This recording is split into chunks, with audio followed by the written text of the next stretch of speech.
Hello everybody, welcome to 122 of Show Viewers. Today we'll be going over the greatest arc in all of Dragon Ball, the 22nd Tenkaichi Budokai. And probably the last arc that was really like a lackadaisical, happy-go-lucky like arc, because this arc really didn't deal with, this was like the first one to, like the last one to really not deal with like world-ending threats or like world-threatening threats. But yeah, let's get into my favorite arc of all time out of Dragon Ball. Not of like all time, but like out of Dragon Ball. My favorite Dragon Ball arc of all time. I love this arc so much. But I really realized that it was super short in my it was less than 2 volumes in length for such an amazing arc. Like I remembered it being a lot longer in the anime, but also they drug out fights for a little bit longer, stuff like that, like the Tien and or I'm gonna call him Tenshin Han because that's what he's called through right here. Yeah, he's called Tien, but I prefer to call him Tenshin Han because I watched the sub when I first watched Dragon Ball, and that's what I know that he's referred to as more commonly.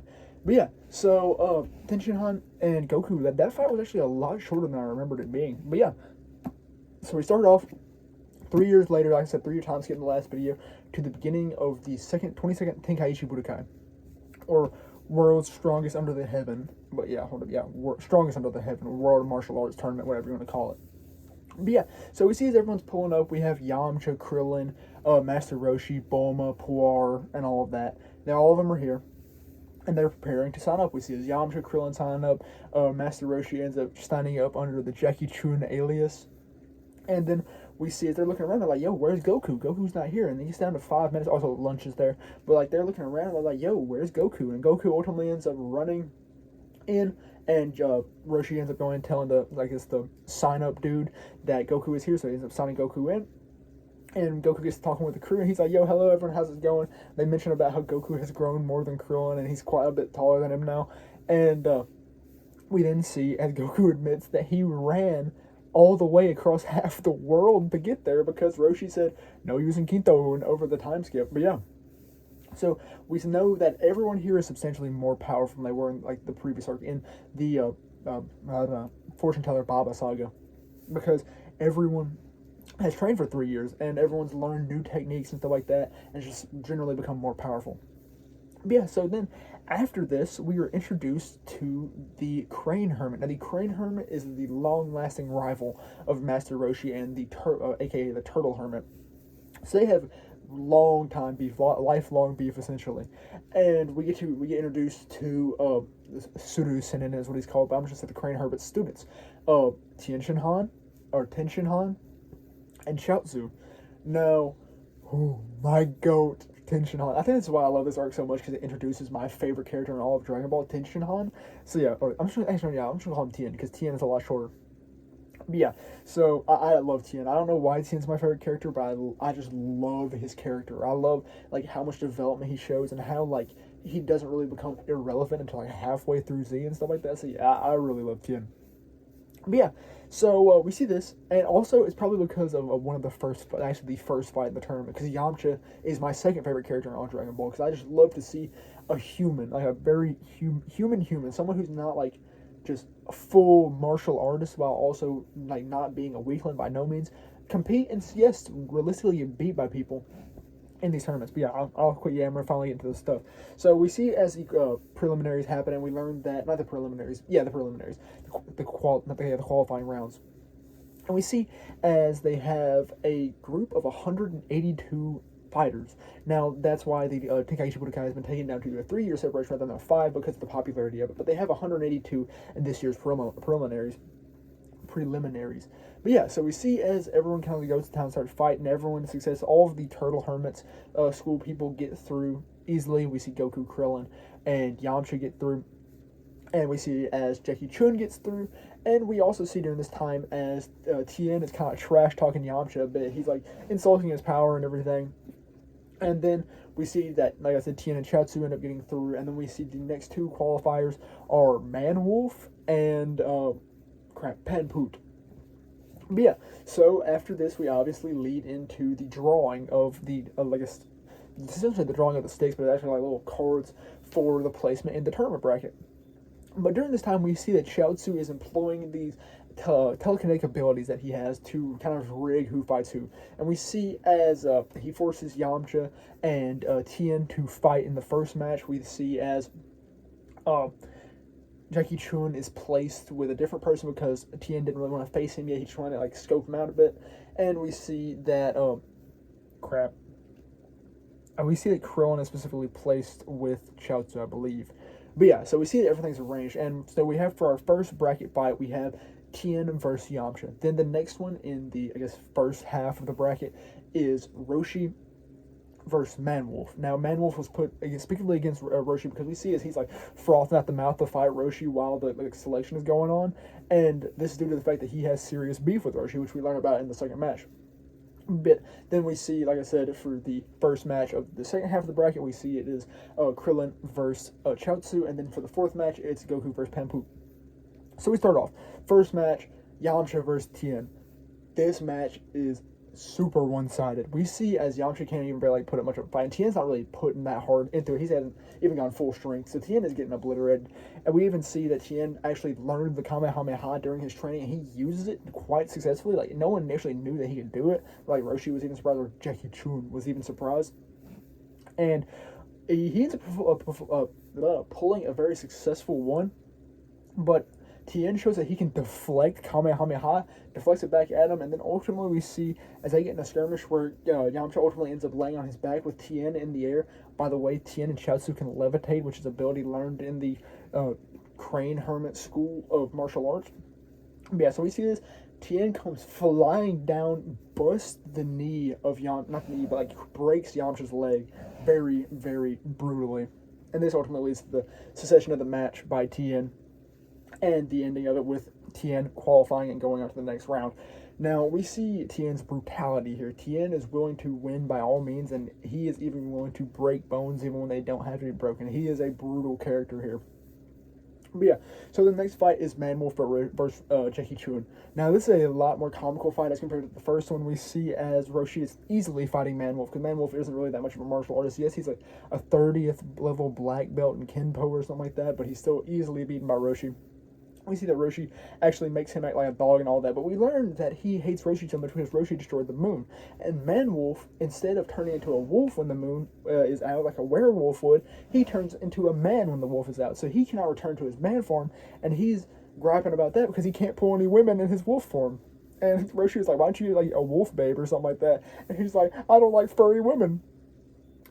But yeah, so then after that, we see as the fight actually ultimately progresses, and Roshi ends up Jackie Chun, actually ends up just like dogging on him, no pun intended, and he like makes him do like dog tricks and all of that, and ultimately like Manwolf comes at him with a knife, and he easily disarms him and like almost hits him with the knife to scare him.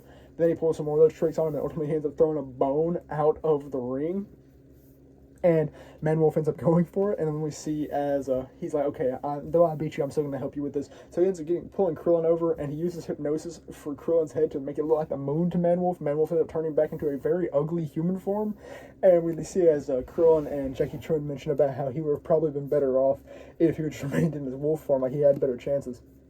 But yeah, so then the third match is Krillin versus Chaozu. Now this match is another goofy one. We see as they're going pretty toe-to-toe with each other, and Krillin actually ends up getting the upper hand pretty early on. But then we see that Chaozu ends up getting, like, more of a upper hand because he can levitate, and he ends up using the Donpa on, whatchamacallit, Krillin.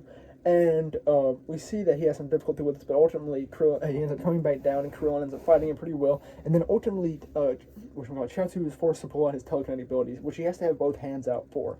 And he's holding Krillin still and just kind of beating the crap out of him a little bit. But then Krillin realizes, he has to have his hands out for this. So he makes Chaozu do math, which Chaozu sucks at. Because though, unlike Roshi, Sudu did not train his students in mathematics or in like academic endeavors. So we see Chaozu struggling with this, and Krillin's able to get the upper hand because he has to use his fingers for the math. And we see as they go back and forth a little bit, but ultimately Krillin pulls out the devious, unsolvable math equation of 9 minus 1. But yeah, this ultimately ends up happening. And Krillin is able to ultimately beat him like that. But yeah, so then the fourth match is Panpoot versus Goku. Now, Panpoot is a world-renowned martial artist. He's like very famous. He's won in multiple internationally recognized martial arts tournaments. And that means nothing because Goku gets in here, hits him 3 times with an elbow, which only looks like one hit to the audience, and ultimately beats Bro. But yeah, so after this, we also I don't know if it was in this match. I don't believe it was where they first realized that Tao Pai Pai was defeated by Goku. I don't believe. Crap, where was it? I'm looking here, looking here, looking here. Panpoot. Okay, yeah, I think it's. Okay, I think it's in actually sorry about that. I believe it's in the preliminaries. But ultimately, the Crane School ended up learning that Tao Pai Pai was killed and defeated by Goku, and this obviously puts a vendetta against them.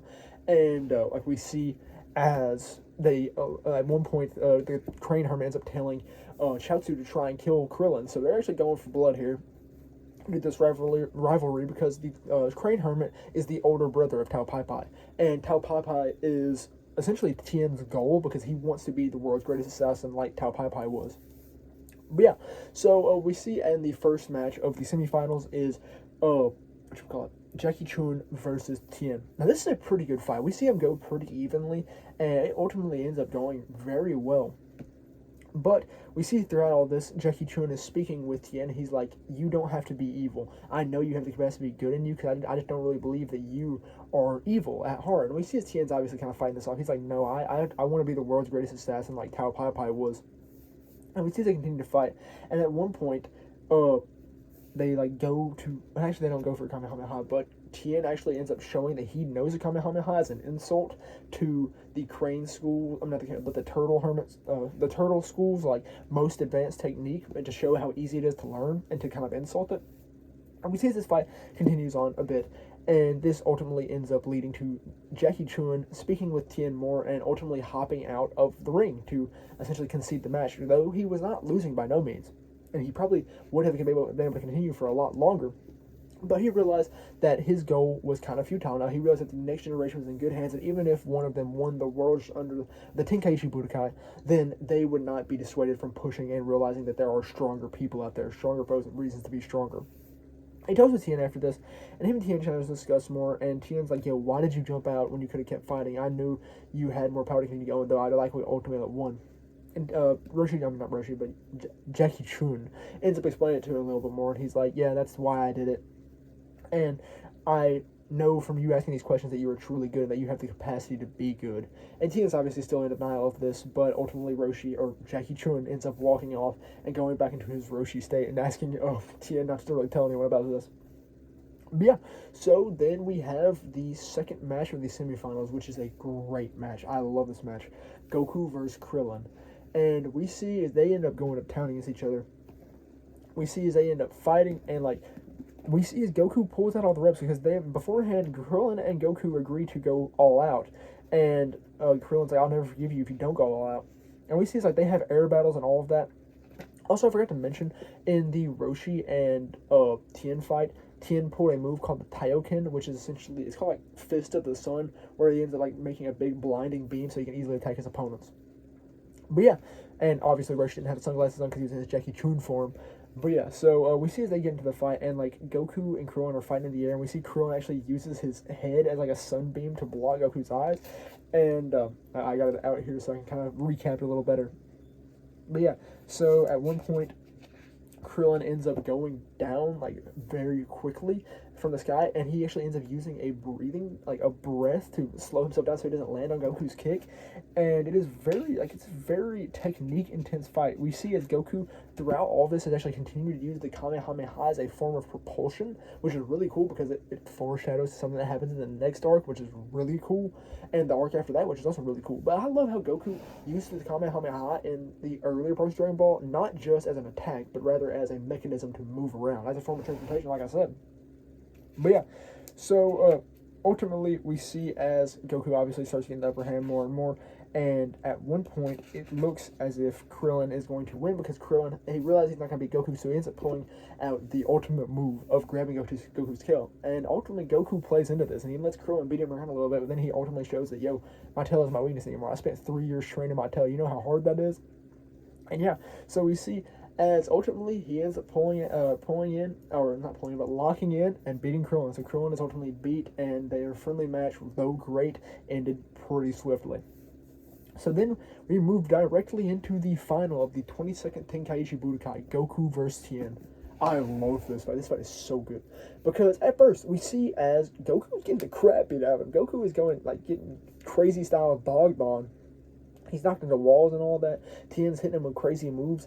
And we see as, Goku is, like, beat up pretty bad. But ultimately, he ends up speaking with Tien. He's like, okay, I realized that you were trying to kill me. And you have the desire to kill me because of what the Crane Herman is telling him. And because Goku killed his goal, essentially. So Goku's like, okay, I'm going from tournament level to battle level. And Tien kind of scoffs at this, but then Goku ramps up the antics. And we see as him and Tien go pretty toe-to-toe then. We see as they're using, mirage techniques and all that. At one point, Goku pulls a mirage, tries to get behind Tien, but then Tien gets behind him, and then Goku gets behind him again, and ultimately ends up hitting him. But yeah, so we see as all this plays through, and ultimately Tien starts to lose a little bit more, so he ends up pulling out the Taioken again. And with this, Goku actually swiped the sunglasses from the announcer so he could put them on and actually be immune to the Taioken when need be. So Goku actually was thinking ahead pretty, like, it shows the battle IQ of Goku. Goku was a very smart fighter. But yeah, and Tien obviously believing that Goku was vulnerable during this went for a wide open attack, and Goku ended up countering him pretty hard. But after this, we see as crap. What is this exactly? Yeah, okay, we see then as the Crane Hermit starts to force Chaozu to use his telekinesis on Goku to make his guts mess up and all that, because we saw it in previous fights and everything. And this is so that Tien can get the upper hand. But Tien ultimately ends up realizing that he tells the Crane Hermit to stop doing this. Crane Hermit's like, no, kill Goku. We're going to beat him by all means necessary. And Tien expresses how he does not want to feel like he did not deserve to win this tournament. And he stops fighting Goku. And this ultimately leads to the Crane Hermit getting mad and deciding to kill both Goku and Tien. But Roshi ends up whipping out a Kamehameha from the sidelines, because he ended up sneaking behind on the sidelines and blasting the Crane Hermit, so he goes flying away. Then the fight can commence once more. And then we see as Tien's like, alright, since I know that I can't, and we see as Chaozu was not wanting to go against Tien's wish as well, because they're bros, they're tight bros. And this ultimately led to the Crane Hermit being like, I'm gonna have to kill all three of you. But yeah, so ultimately we see as Tien's like, alright, I gotta lock in now. So he ends up pulling out this ultimate move of his, the Shuyoken. And with this, he sprouts two other arms from his back, because Tien isn't actually a earthling, we see, because of his third eye, and he whips out this move. And we see them as he's fighting Goku with his forearms, and Goku's having some difficulty with this, but ultimately Goku's like, you know what, I can pull out 8 arms. So he uses a move by moving his arms super fast so he can hit with 8 arms in like crazy style. But yeah, so this ultimately continues on for a little bit until we see, let's get going. Yeah, until we see that Tien's like, yo, I can't win with this. So he ends up putting his 2 arms back, and then decides to pull the move of the Kikoho. Now the Kikoho is a very forbidden move. Roshi's freaking out about this. He's like, how dare the Crane Hermit teach his students such a harmful move, because it is a key cannon attack, which when used irrationally, it ends up using up so much of your ki that it can kill you. But Tien realizes the effects of it, and he even tells Goku, like, you're going to have to dodge this attack or you're going to die. Do not be stubborn. And so he ends up flying up in the sky, preparing for it. Roshi's like, no, don't do it, because he's like, Tien's going to die. But Tien knows his limits, so he ends up using the correct amount of ki to where he doesn't die. So he ends up pulling over, hitting his hands like this. I don't believe it's actually a tri-beam yet, because he does this rather than this. But yeah, he ends up pulling his hands like this for the Kikoho, and blast away the entire Tenkaichi Budokai stadium.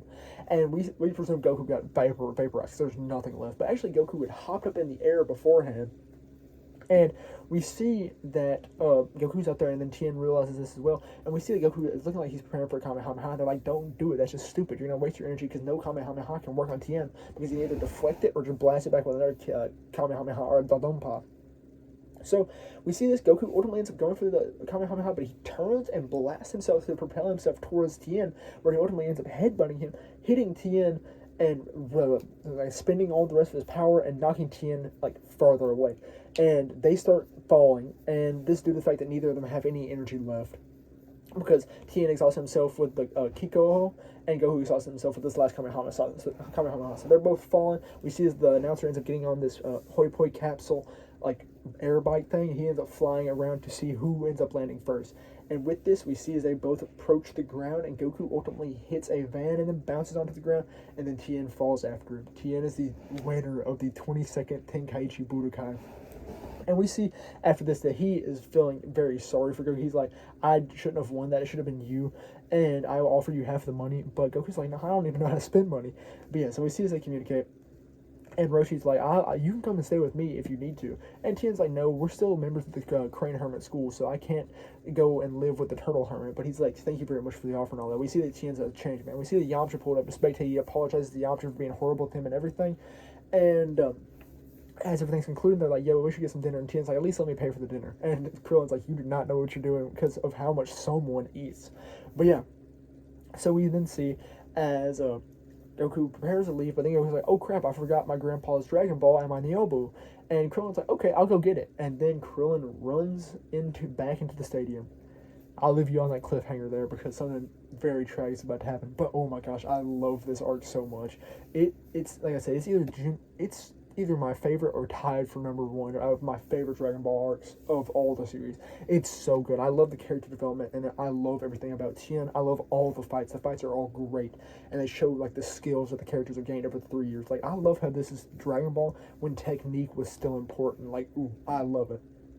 And I cannot wait to get into the next arc too, because the next arc's the one that it's probably tied for first, because ooh, it is so peak. And I cannot wait to read. I cannot wait to review it as well. But yeah, that's all I really have to say about the 22nd Tenkaichi Budokai / Strongest Under the Heavens tournament / World Martial Arts tournament. But yeah, thank you very much for watching. That's all I really have for episode 122 of Show Review. So see ya.